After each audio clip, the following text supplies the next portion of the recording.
سلام كدب runtii wadooyinka de waa si fiican ayaa looga hadlay wadooyinku waa kaabayaasha dhaqaale ee ugu muhiimsan kaabayaasha wadana ma horumaro wadooyin laan horumarkiisu ma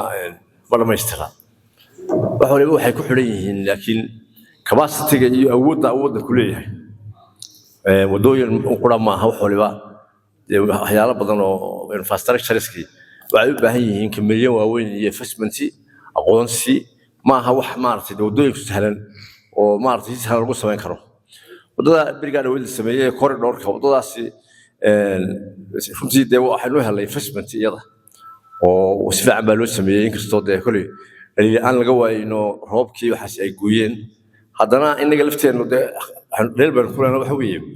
wadooyinka markii kambaniyadu noo sameeyaan inaynu dad aqoonteeda leh oo gudiga loo saaro oo xirfad u leh wadooyinka oo inaga control oo ayaa loo baahan yahay waana kuwii ugu horreeyay oo kale way iska imanaysaa horumarku isu xiran yahay dhinac kasta oo waddan soo koraya ayaynu nahay mogta wadooyinkuna adduunka gaadiidka wadooyinka 75% adduunku wuxuu isticmaalaa gaadiidka waayo way ka jaban yihiin transportiga xagga hawada iyo baddaba oo way ka dhaqso badan yihiin riskigu uu yaraanayaa wadooyinka traffic jam-ku sidoo kale uu yaraanayaa accident-ka marka wadooyinku waxa weeye faa'iidooyin badan oo soo koobi karin bay leeyihiin haddii waddankeena aynu hoos u dhaadhacno wado inaynu kabkabno mooye wadooyin aynu samayn karaa ma jirto xaqada haddii la doonayo caratuul wax waa dhigi karaa iyo wax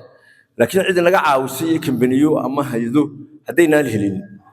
awooddeeda yacnaha ma taqaanaa iyo waqtigeeda weeye in la dadaalo baa loo baahan yahay especially kuwa magaalooyinka dadku way samaysan karaan iminka magaalada Booramo kale si fiican ma arkin qabsaday si fiican buu sameeyay oo wadooyin badan buu ka sameeyay sida xilmaanka hore u sheegay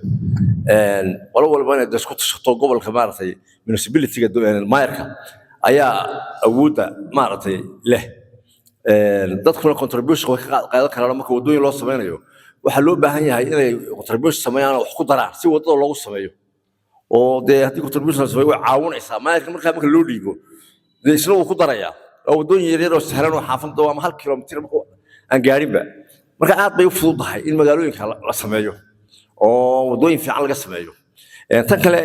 xaq maartay traffic jam-ka iyo dadka iyo maartay socodka taasi standardku wuxuu ku xiran yahay awood ay leedahay maayo wadooyinka lama jaan qaadi karaan caalamka wadooyinka de haywiyadii hadii ku deeno wadamada hore maray taasi waxa weeye waxay noqonaysaa waxaanu iska hamiyo noqonaysaa insha Allah waa gaari doonaa laakiin lama oran karo standard iyo waxa imka ma jiro wax standard leeyahay meesha ay dad ku gudbayaan ayaa muhiim ah in la caamadiyo oo ay de meelaha maadaama ay shareeyuhu aad ugu xidhnayeen laakiin wadada dhinaciyo haddii wadada dhinac noqoto waa in la dumiyaa waxaan oo dhan sikada la dumiyaa oo de wadada la balaariya wadadana wadooyinkii hore ee markii hore hal qura lagu talagalay hal baaji marka waxa weeye dad ka hadli mayne dad meel u socdee waxa loo baahan yahay inaynu helo meel mar waxa weeye marka waxaan ku soo gabagabeynayaa wax waliba awood ay ku xiran yihiin runtiina way fiican yihiin de in la dadaalo oo wadooyinka waaweyn gobolada kale de inta waa la kabaayo dad maartay de wax tuugoobay oo muddo badan soo dhisnaa marka waa la kabaa meelaha ay ka xumaadaan oo de kuwa ku filanahay ceergaawo kale iyo waa la dadaalay carruur fiican baa la dhigaa dadaalku waa meeshiisa laakiin laami laga dhigay iyo waqtigeeda ay noqonaysaa insha Allah ta'ala